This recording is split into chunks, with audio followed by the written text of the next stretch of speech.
తాకట్టులో ఉన్న బంగారాన్ని విడిపించి ఆ రోజు ఆన్లైన్ రేటుకే మేము కొంటాం. Sharma gold company.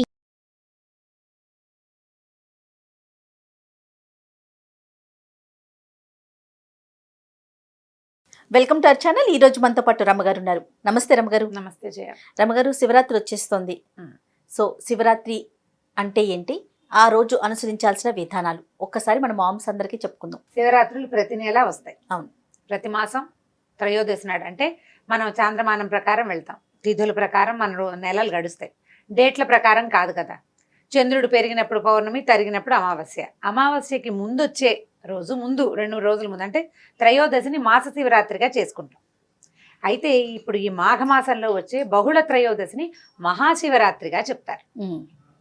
ఈ మహాశివరాత్రి వల్లే ప్రతి నెల త్రయోదశిని మాస శివరాత్రిగా చేసుకుంటారు. మహాశివరాత్రి అంటే సాధారణంగా అందరూ శివాలయాల్లో అర్చనలు బాగా జరుగుతాయి. ఇళ్లలో శివార్చన చేసుకునే వాళ్ళు కూడా తప్పకుండా అభిషేకం చేసుకుంటారు. మహాశివరాత్రి కొద్దిగా ప్రత్యేకమైన అర్చన.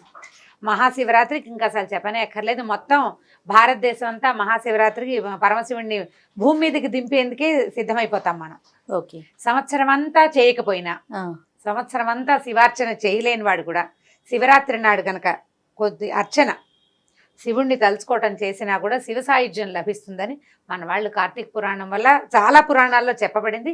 బాగా నమ్ముతాం మనం దాన్ని. మిగిలిన నెలలు మహాశివరాత్రులు ఎప్పుడు చేయలేకపోయామనుకో, శివరాత్రి నాడు శివుడికి ఒక చిన్న అభిషేకం, ఎంత కుదిరితే అంత, కొద్దిగా భోజనం మానేయటం, వీలైనంత జాగరణ, ఒక శివాలయ దర్శనం లాంటివి చేసుకుంటే అఖండమైన పుణ్యం లభిస్తుందని, సంవత్సరం అంతా చేసిన అపరాధాలన్నింటినీ శివుడు క్షమిస్తాడని చెప్తారు. ఓకే. శివరాత్రి అనగానే శివ పార్వతుల కళ్యాణం. అసలు ఈ కళ్యాణం, ఈ ఘట్టం ఇంకొకసారి. శివ కళ్యాణం అంటే ఇప్పుడు దీని మీద 2 పాఠభేదాలు, మనకు 2 కథలు వినిపిస్తాయి. శివపార్వతుల కళ్యాణం జరిగిన రోజే శివరాత్రి అన్న వాదన ఒక చిన్న కథల రూపంలో కనపడుతుంది. నిజానికి శివరాత్రి శివ కళ్యాణ గాథ కాదు, శివుని ఆవిర్భావం, లింగోద్భవం. శివుని ఆ రోజు శివుని యొక్క ఆద్యంతాలు తెలుసుకోవటం కోసం చేయబడిన ప్రయత్నంగా చెప్తారు. ప్రళయకాలంలో ఇది పురాణ గాథే. ఇది ప్రళయకాలంలో బ్రహ్మ విష్ణువు ఇద్దరు యుద్ధం చేయబోయారు. వాళ్ళిద్దరు పోట్లాడుకున్నారు. అంటే ప్రళయం వచ్చేసరికల్లా ఏమవుతుంది, మొత్తం ప్రపంచం అంతా లయమైపోతుంది. దేవతలు కూడా అందరు ఎక్కడిదక్కడ తలకిందులైపోతుంది. మొత్తం అంతా మహాప్రళయం వచ్చినప్పుడు అంతా కలిసిపోయి మళ్ళీ మొదలవుతుంది సృష్టి. ఈ మళ్ళీ మొదలయ్యే కాలానికి కొద్దిగా ముందు అంటే ప్రళయం వచ్చినప్పుడు అందరికీ ఎంతో కొంత ద్వైతీభావాలు అవి కలుగుతాయి, అంటే మిగిలిన వాళ్ళకి. అట్లా కలిగిన వివిధలునే ఈయన బ్రహ్మట విష్ణువుని, నేను సృష్టికర్తని, నువ్వు నన్ను గౌరవించాలని బ్రహ్మ, నా నాభేన కమలంలోంచి పుట్టిన వాడివి నువ్వని విష్ణువు చెప్పుకున్నారు ఒకళ్ళకొకళ్ళు. బ్రహ్మ ఒప్పుకోలే. ఇద్దరు కలిసి యుద్ధం చేశారట. బ్రహ్మ విష్ణువులు. ఎప్పుడు ఇది ప్రళయకాలంలో. మామూలుగా సాధారణంగా జరిగే కాదు, తండ్రి కొడుకులు కదా. పైగా సృష్టికి ఒక ఆయన సృష్టికర్త, ఇంకొక ఆయనేమో సృష్టిని పోషించేవాడు కదా. ఆయన బ్రహ్మ విష్ణువులు ఇద్దరు, బ్రహ్మ విష్ణువు ఇద్దరు ఏంటి, ఒక ఆయన పుట్టిస్తే రెండో వాడు పాలిస్తాడు వాళ్ళని. ఆ కాలంలో ఆ క్షణంలో వాళ్ళకి ఆ ఉద్దేశం కలగల. వీళ్ళిద్దరు యుద్ధానికి సన్నద్ధమయ్యారు. సన్నద్ధమైతే ఇప్పుడు ఆ నారదుడు కొంతమంది దేవతలు శివుడి దగ్గరికి వెళ్ళి వీళ్ళిద్దరూ యుద్ధం చేస్తున్నారని చెప్పారు. సరిగ్గా ఈ యుద్ధం సమయంలో ఏమైందంటే, ఒకళ్ళు మహేశ్వరాస్త్రము, రెండో వాళ్ళు పాశుపతాస్త్రము సంధించారట. అంటే ఇద్దరు శివుడికి సంబంధించిన అస్త్రాలే సంధించారు. పాశుపతం అన్నా శివాస్త్రం, శివమే అస్త్రం. ఈ మహేశ్వరం అన్నా శివుడి సంబంధం. ఈ 2 అస్త్రాలు సంధించేసరికల్లా ఈ 2 అస్త్రాలు తాకిడికి రాగానే అక్కడికి వచ్చినటువంటి శివుడు ఒక అగ్నిస్తంభ రూపంలో ఉద్భవించాడట. ఆ 2 బాణాలు తగిలినాయి ఒకదానికొకటి. అదే సమయానికి అక్కడ ప్రత్యక్షమైన మహేశ్వరుడు అగ్నిస్తంభంలాగా, అంటే ఒక నిలువుతా ఉంది, పైకి భగభగ మండిపోతోంది, అగ్నిస్తంభమే. అప్పుడు వీళ్ళిద్దరూ ఉలికిపడి తెలుసుకున్నారు. ఈ అగ్నిస్తంభం దాలకు తుది మొదలు తెలుసుకోవాలనుకున్నారు, ఆద్యంతాలు తెలుసుకోవాలని. ఒకళ్ళు పైకి ఒకళ్ళు కిందకి వెళ్ళారట.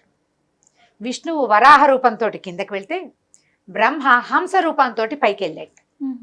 తెలుసుకోలేకపోయారు. ఆయన పైకి వెళ్ళాడు, ఈయన కిందకి వెళ్ళాడు.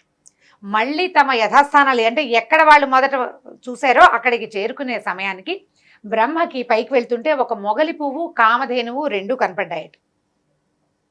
కనపడితే బ్రహ్మ ఏమన్నాడు, నేను ఆదిని చూసా, మధ్య అంతం చూసా, పైభాగం చూశానని నేను చెప్తాను, అవునని సాక్ష్యం చెప్పండి మీరిద్దరు అని చెప్పారు. మొగలి పువ్వు, కామధేనువు 2 బ్రహ్మకి సరేనన్నాయి. విష్ణువు కింద అర్థం చూడడానికి ఎక్కడ మొదలైందో అది కిందకెళ్ళి చూశారు. ఆ మొదలైనది తెలుసుకోలేకపోయారు. నేను తెలుసుకోలేకపోయాను అని విష్ణువు స్పష్టంగా చెప్తే బ్రహ్మ నేను చూసేసాను పైభాగం అని చెప్పారు. కావాలంటే వీళ్ళిద్దరూ సాక్ష్యం అంటే మొగలి పువ్వు అవునని చెప్పిందట. కామధేనువు అవునని తలతో చెప్పి కాదని తోకతోటి నిజం చెప్పిందట. ఇప్పుడు ఆద్యంతాలు వాళ్ళిద్దరూ తెలుసుకోలేకపోయారు. తెలుసుకోలేని విష్ణువు నేను తెలుసుకోలేకపోయాను అని స్పష్టంగా చెప్పారు. నిజాన్ని ఒప్పుకున్నారు. ఈ తెలుసుకోలేకపోయిన బ్రహ్మ మాత్రం తనకు సాక్ష్యంగా ఇద్దరిని అబద్ధపు సాక్ష్యం చెప్పించారు. చెప్పిస్తే వెంటనే ఏమైంది, మొగలి పువ్వుకి పూజార్హత పోయిందట. అప్పటి నుంచి అబద్ధం చెప్పినందుకు. అప్పుడు వెంటనే శివుడు ఇప్పుడు లింగ రూపంలో కనిపించారు కదా, అది సదాశివుడుగా ప్రత్యక్షమయ్యారు. స్వరూపంతో ప్రత్యక్షమయ్యి మొగలి పువ్వుని చెప్పించారు. ఏమని, నువ్వు ఈ పని చేసావు, అబద్ధం చెప్పావు కాబట్టి నీకు పూజార్హత లేదు. అక్కడి నుంచి కామధేనుకి కామధేను అంటే ముఖంతో అవునని చెప్పి తోకతోటి కాదని చెప్పింది. కాబట్టి ముఖానికి పూజార్హత లేదు, కానీ వెనక భాగానికి గోపృష్ఠానికి పూజార్హత ఉంది అని చెప్పారు. అందుకని ఆ వెనక భాగం నుంచి వచ్చే పాలు గాని పాలు పెరుగు వెన్న నెయ్యి వాటితో పాటు గోపంచితము గోమయము కూడా పూజార్హమైనవిగా కొలుస్తాం మనం. ఆ గోపృష్ఠమే పూజార్హమైంది. గోవు ముఖానికి కాదు పూజ, గోపృష్ఠానికి పూజ. అవునండి అని చెప్పారు.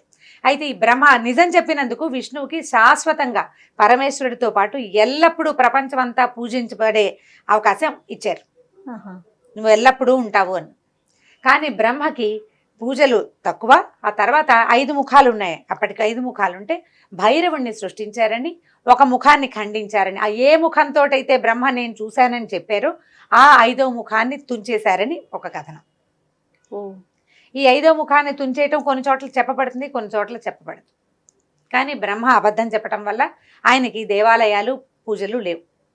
సృష్టికర్త ఆయనే అయినప్పటికీ ఆయనకంటే మిగిలిన వాళ్ళిద్దరికీ పూర్తి స్థాయి కొలుపులు. అవునండి. పుట్టించిన వాడిని పక్కన పెట్టి మనం మన్ని పెంచినవాడు మన్ని కలిపేసుకునేవాడు వాళ్ళిద్దరినీ పూజిస్తాం. ఆయన నిజం చెప్పలేదు. ఆ ప్రళయకాలం వల్ల ఆయనకు అలాంటి దిగ్భ్రాంతి కలిగి ఉండొచ్చు అని చెప్తారు. ఆయన ఒకటి యుద్ధానికి వచ్చారు మొదటిది, తర్వాత రెండోది ఒక అసత్యం ఆడారు. తనతో పాటు ఇంకో ఇద్దరిని తన కథలో కలుపుకున్నారు.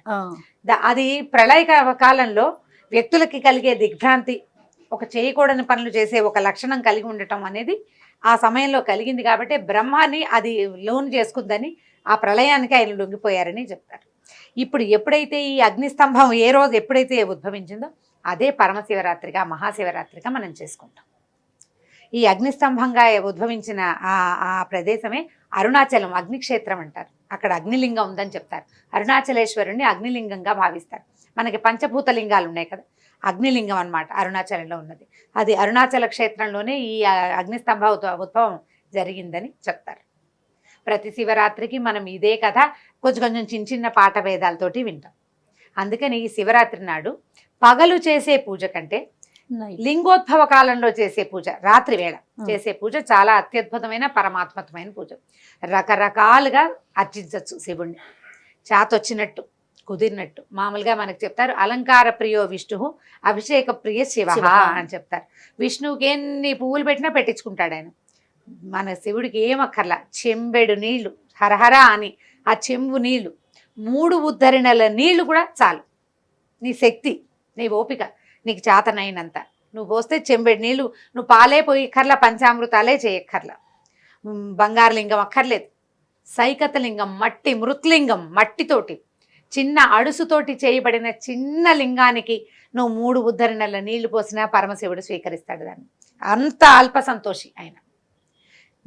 తన యొక్క జ్ఞప్తిని నీ మనసులో ఉందా లేదా అనేదే చూస్తాడు. మనం శివుణ్ణి తెలుసుకున్నామా లేదా అని, ఎంత బాగా తెలుసుకున్నామా అనేది కాదు, అసలు మనకి తెలియాలి. ఆ తెలియడానికి ఇంతప్పటి నుంచి, ఇంత చిన్న లింగం నుంచి పెద్ద లింగాల వరకు నువ్వు పెద్దగా చేయగలవు. 12 అర్చనలు చేయగలుగుతావు. 11 రుద్రాలు చేస్తారు. ఏకాదశ రుద్రాభిషేకం చేస్తారు. సహస్రలింగార్చన చేస్తారు. ఏకాదశ రుద్రం అంటే 11 రుద్రాలతోటి ఒక లింగానికి లింగ రూపం ఒకరే ఉన్నా కూడా 11 సార్లు ఆ 11 ఆవృత్తాలతో ఆ రుద్రాభిషేకం చేయటం ఒకటి. సహస్రలింగార్చన అంటే ఏం చేస్తారంటే మట్టితోటి, పుట్టమన్నుతోటి 1000 లింగాల్ని తయారు చేస్తారు. వాటికి అర్చన చేస్తారు. 1000 లింగాల్ని అర్చించడం ఒక విధానం. పొద్దు నుంచి ఇవాళ మధ్యాహ్నం మొదలు పెడితే ఇంచుమించు అర్ధరాత్రి దాకా సరిపోతుంది. అది ఈ ఏకాదశ రుద్రాభిషేకం కూడా చాలా సమయం తీసుకుంటుంది. ఏకరుద్రం చేయగలిగిన వాళ్ళు ఏకరుద్రం.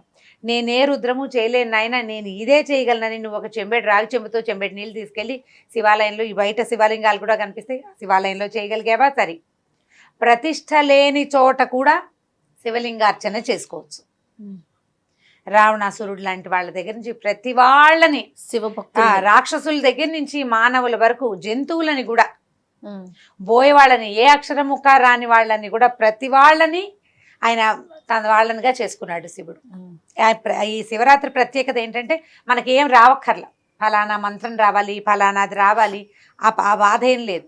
ఏకాదశి రుద్రం చేసేవాళ్ళు చేసుకుంటారు, ఏమీ చేయం. శివ నో నమ శివాయ అని 3 ఉద్ధరణ నీళ్ళే, అది కూడా నీకు రాదు. హరహర అను 3 వేయి, శివ శివ అను 3 సార్లు పోయి చాలు. ఎంత చిన్న అర్చన అయినా ఈ రోజున అత్యద్భుతమైన ఫలితాన్ని ఇస్తుంది. నాకు అనిపిస్తుంటుంది రమ్మగారు, శివుడు ఓం నమ శివాయ అని భక్తితో పిలిస్తే చాలు, అలా మంచి వాళ్ళ, మనుషుల, రాక్షసుల, దేవుళ్ళ అని చూడకుండా ఎందుకు అలా వరాలు ఇచ్చేస్తారు రమ్మగారు? ఎందుకంటే పురాణాలను విన్నప్పుడల్లా ప్రతి చోట ప్రతి రాక్షసుడికి కూడా శివుడే వరాలు. అవును, వాళ్ళు పోనీ వాటిని సద్వినియోగం చేస్తారా అంటే అన్నిటినీ నిరుపయోగం చేయటమే. అదే అప్పుడు ఎలా అంటే భగవంతుడికి మనం చాలా రూపాలు తెలుసుకుంటాం, అంతే కదా. ఇప్పుడు ఒక అమ్మ కఠినంగా గట్టిగా ఉండే అమ్మ ఉంటుంది, అవును. ఒక అమ్మ అన్నిటికీ ఒప్పుకునే అమ్మ ఉంటుంది. ఎందుకు చేస్తుంది అంటే మనకు తెలుసా సమాధానం? అమ్మ అంతే. ఈ శివుడు కూడా అంతే. ఈయన బోళా శంకరుడు అంటారు, పిలిస్తే పలుకుతాడు, తలుచుకుంటే చాలు ఆయనకు నచ్చుతుంది, అదే సరిపోతుంది. అంతేగాని ఇప్పుడు నువ్వు బాగా పూజ చెయ్యి, ఈ పూజలో ఈ లోపం చేసావు కాబట్టి నేను మీ ఇంటికి రాను అలాంటివి ఏమండు. పిలిచాడు అదే చాలని వెళ్ళిపోతాడు.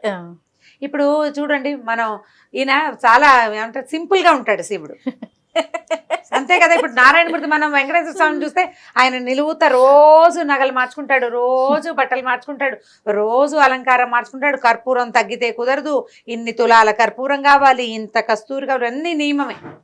ఇందులో నువ్వు ఏదైనా చేసావా నీ అంతు చూస్తాడు. ఒళ్ళు దగ్గర పెట్టుకుని చేయాలి పెద్ద ఖచ్చితంగా. నువ్వు ఎక్కడ లోపం చేసినా నువ్వు ఎవ్వరికి తెలియదు అనుకుంటే నీకు తెలుసు, పరాత్పరుడికి తెలుసు, నిన్ను ఎక్కడ మొట్టాలో అక్కడ మొడతాడు. ఇప్పుడు ఈయన ఇంత గట్టివాడు, ఈయనెవరు మనని పాలించేవాడు, మనని సజావైన దోవలో పెట్టాల్సిన వాడు. స్ట్రాంగ్ గా ఉండాలి అంతే, గట్టిగా లేకపోతే కుదరదు, జనాల మాట వినరు. ఎంత కరుగ్గా ఉంటే అంత జాగ్రత్తగా ఉంటారు.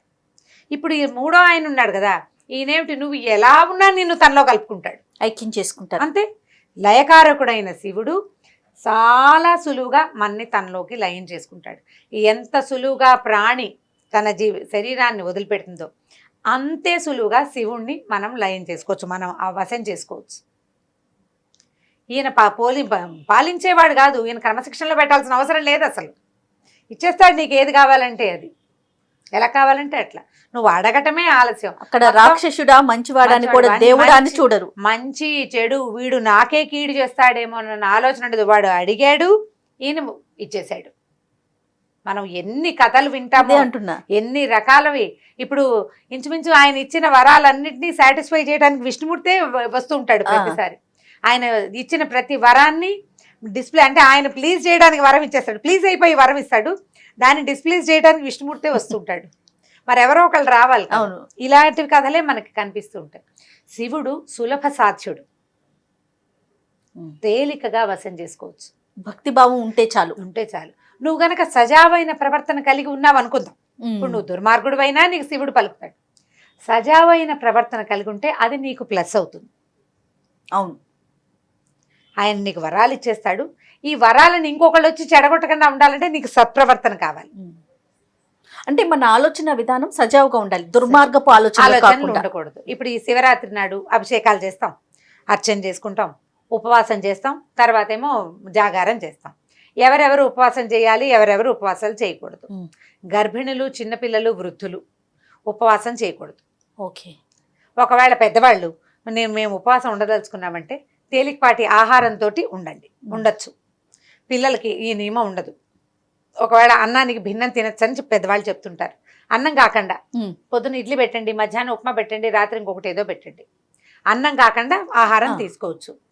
కొంచెం ఓపిక ఉండి ఉపవాసం ఉండగలిగిన వాళ్ళు ధారాళంగా ఉపవాసం ఉండొచ్చు. కానీ అనారోగ్యంగా ఉండేవాళ్ళు టాబ్లెట్ వేసుకోవాలి, బీపీ వస్తుంది, లేదా షుగర్ ఉంది, ఇంకోటి ఏదో థైరాయిడ్ ఉంది, యాసిడిటీ ఉంది, వీళ్ళంతా ఉపవాసం చేసి ఎలాగోలా కష్టపడి ఎప్పుడెప్పుడు ఈ రోజు గడిచిపోతుందా అని ఆతృతతోటి ఎదురు చూడకుండా, ఆ ఎదురు చూస్తే శివుడు రాడు, మనకు నీరసం వస్తుంది. చక్కగా ఎంతో కొంత తిని వేళకి కొద్దిగా ఏదైనా ఆహార పదార్థం పళ్ళ లాంటివి తీసుకోవచ్చు, దుంపలు తీసుకోవచ్చు. చిలకడ దుంపలు బ్రహ్మాండంగా ఉంటాయి. చిలకడ దుంపలు పాకని చెప్పాం మనం. అవునండి. ఆ చిలకడ దుంపలు తీసుకోవటం, కొన్ని రకాల పుచ్చకాయలు అవి దొరుకుతాయి, కొన్ని పళ్ళు తీసుకుని శ్రద్ధగా చేసుకోండి. ప్రధానమైనది ఏంటంటే ఈ రోజున దుర్భాషలాడద్దు. వీటిని కంట్రోల్ చేసుకోవాలి. మెయిన్ పాయింట్, నా పాయింట్ అయితే ఇదే చేయ. ఎవరిని తిట్టద్దు, పోట్లాడద్దు, హక్కుల కోసం పోరాటం చేయదు. క్యూలో పక్క వాళ్ళు క్యూలో లేరని కూడా పోట్లాడకండి, క్యూ ఫాలో అవటం లేదని కూడా పోట్లాడద్దు. అస్సలు దుర్భాషలు ఆడకండి. సాధ్యమైనంత నమశివాయ మంత్రాన్ని పంచాక్షరిని జపించడానికి చూడండి. ఉండాలి. ఏదైనా పొరపాటు జరిగితే శివ అని శివుణ్ణి తలుచుకోండి. మీరు ఎంత ఎక్కువ శివుడితోటి మమేకంగా ఉంటారో భగవంతుడి కరుణా కటాక్షాలు అంత ఎక్కువగా మన మీదకి వస్తాయి. దాంట్లో భాగంగానే మన ఉపవాసంతో పాటు నోటికి కూడా ఉపవాసం, అంటే ఆహారానికే కాదు మాటలకి కూడా. ఏదైనా కార్తీక పురాణం లాంటివి చదువుకోవటం, మాఘ పురాణం చదువుకోవటం, శివ సంబంధమైనది ఏదైనా చూడటం, లింగోద్భవ కాలం దాకా మెలకుగా ఉండి తర్వాత పడుకోవచ్చు అన్న నియమం కూడా కొంతమంది చెప్తారు. పెద్దవాళ్ళు ఉండలేకపోతారు. ఈ 1-2కి పూజలు అయిపోతాయి.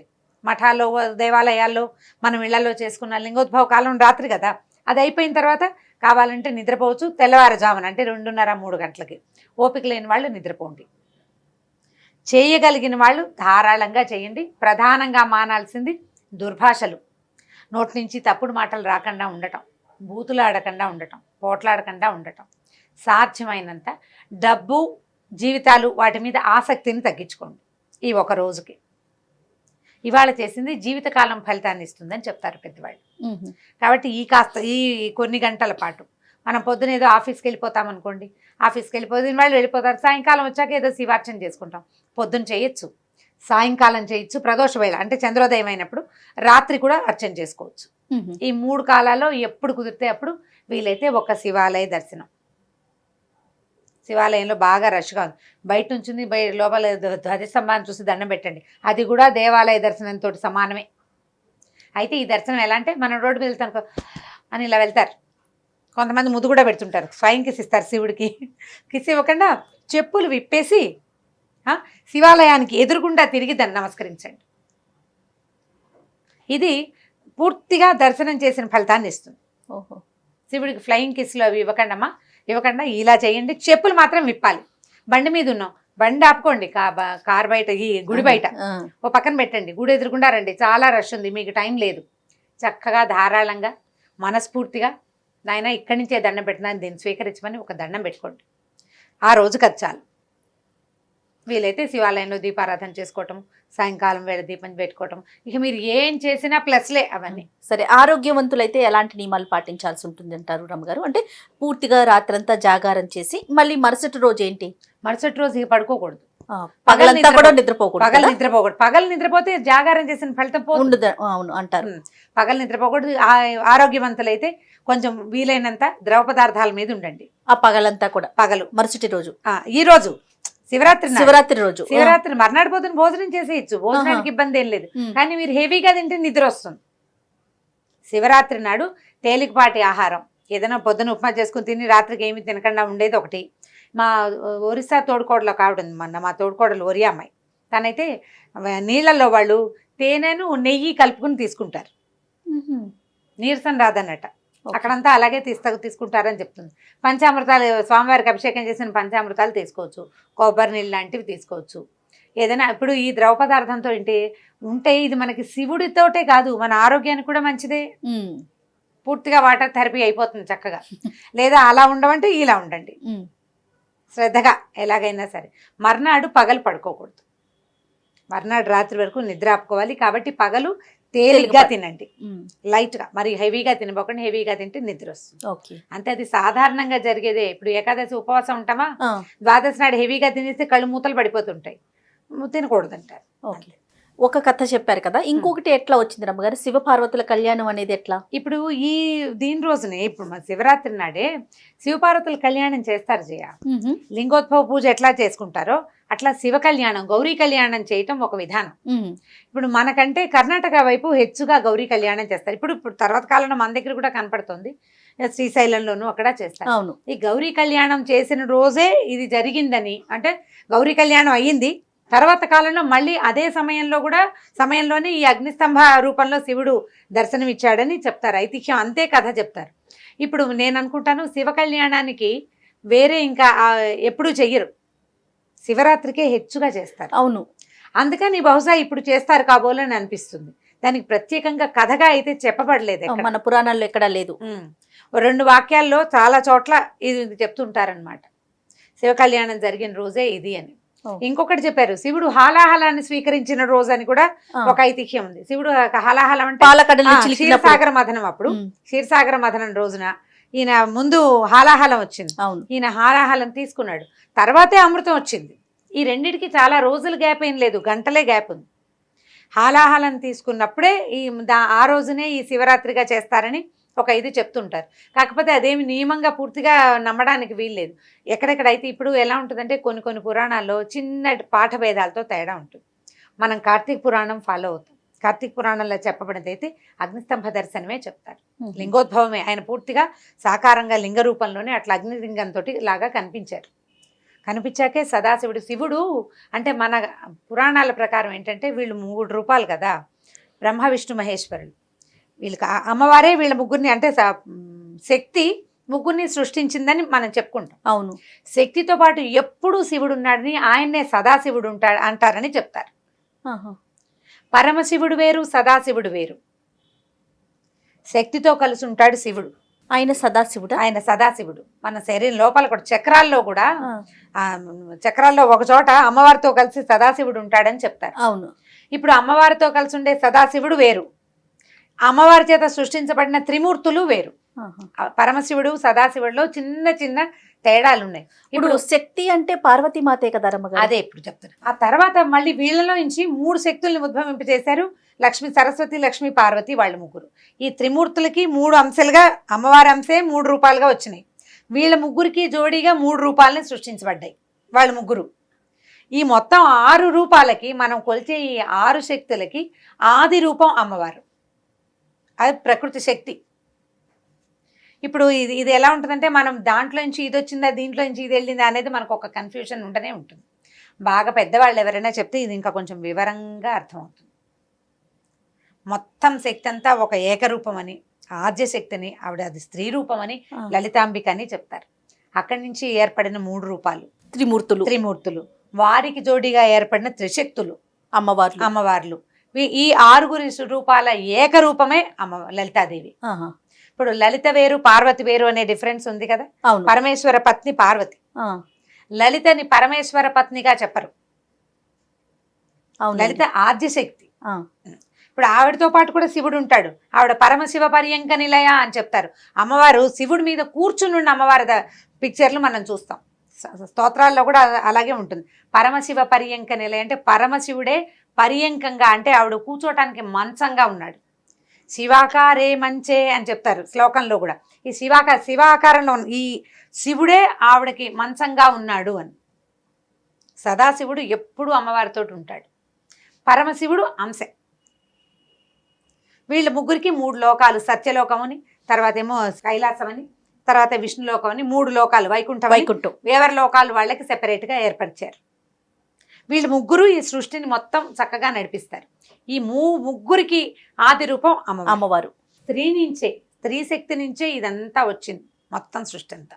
బోల్డ్ అని చెప్పి మనం ఇక్కడి నుంచి మొదలుపెట్టి, శివరాత్రి నుంచి మొదలుపెట్టి శక్తి దాకా వెళ్ళిపోయాం. నాకు ఈ సందేహం అయితే అసలు ఎప్పటి నుంచో రమ్మగారు, ముగ్గురు ఎక్కడి నుంచి వచ్చారు, కానీ శక్తే కదా ప్రధానం, శక్తిలో నుంచే వచ్చారని నివృత్తి అయింది అనమాట. ఈ రోజు నాకు ఇంకా బాగా మనం ఇంకా ఎవరైనా పెద్దవాళ్ళతో ఈసారి ఇంటర్వ్యూలు చేసేటప్పుడు ఇంకా పెద్దవారిని ఎవరినైనా ఇది ఇంకా బాగా ఎక్కువ, అంటే అష్టాదశ పురాణాలు చదివేసి అవపోసన పట్టిన పెద్దవాళ్ళు మనకు చాలా మంది ఉన్నారు మహానుభావులు. వాళ్ళలో ఎవరో ఒకరితోటి ఇంటర్వ్యూ చేసినప్పుడు ఈ పాయింట్ ఖచ్చితంగా కనుక్కుని, నీ సందేహం, నాకు ఒక చిన్న సందేహాలు, నాకు కొంత మటుకు తెలుసు, నాకు కూడా సందేహం ఉంటుంది, ప్రేక్షకుల సందేహాలు కూడా నివృత్తి చేసుకోవచ్చు. రైట్ రమ్మగారు, ఈ శివరాత్రి రోజు అందరూ భక్తి భావంతో ముందుకు వెళ్ళాలని, ఆ శివుడి అనుగ్రహం పొందాలని, పొద్దు నుంచి సాయంత్రం దాకా ఉపవాసం ఉండగలిగే వాళ్ళు ఉండలేని వాళ్ళు ఏదో కొద్దిగా తినైనా సరే మీరు చేయగలిగిన ఉపవాసం ఏంటంటే నోటిని కంట్రోల్ చేసుకోవటం. అది ఆ నియమాన్ని పాటించాలని కోరుకుందాం. నమస్తే రమ్మగారు. నమస్తే చేయండి.